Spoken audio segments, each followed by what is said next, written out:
magazines always send a bunch of questions. They don't know what the questions are.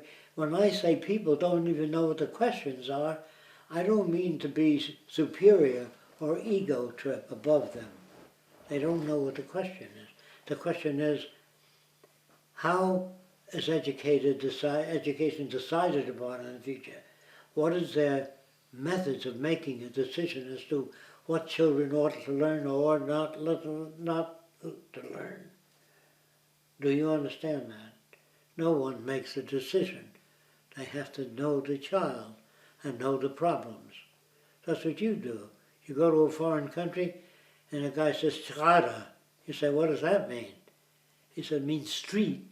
Oh, in Germany. So as you travel, you can't know when it says a certain word on the store window, what that store sells, unless you look in the window and see nothing but shoes.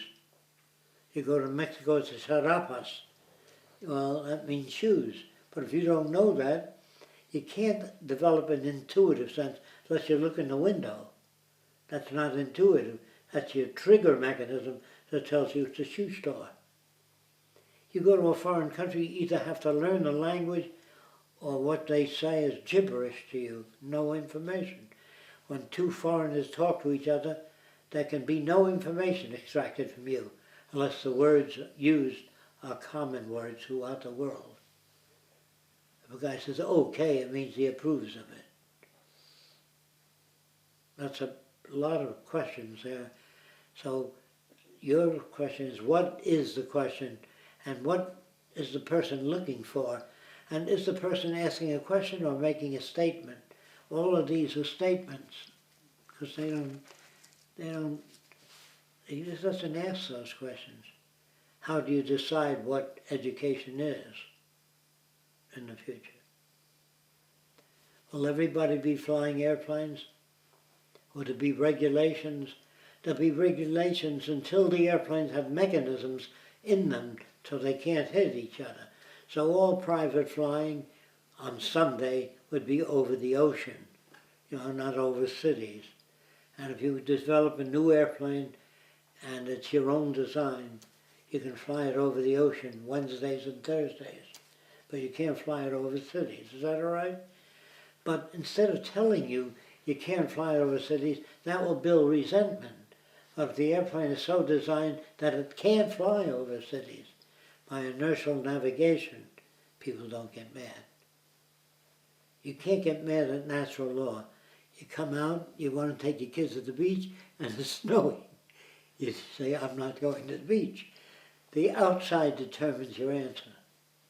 If a guy looks at the world and he wants to take his kids for a hike through the woods and it's raining cats and dogs, he usually doesn't.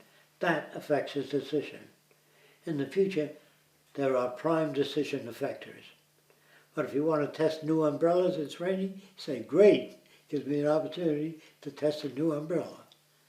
You know what I mean by your decisions are forced by conditions.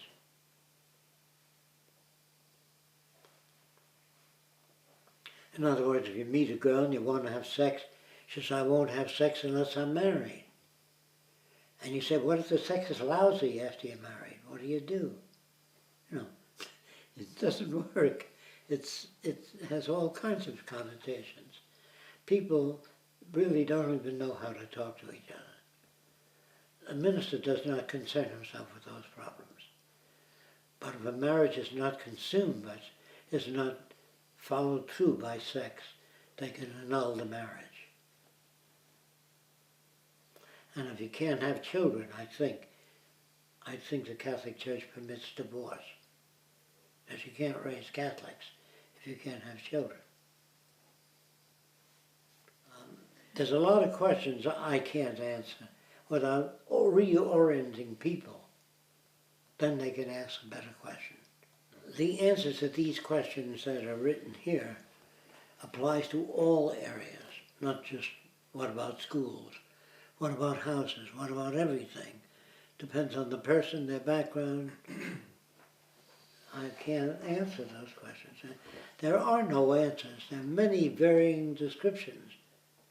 The word answer means what makes it rain? I guess it changes in temperature. Is that all? No. How much do you want to know about what makes it rain?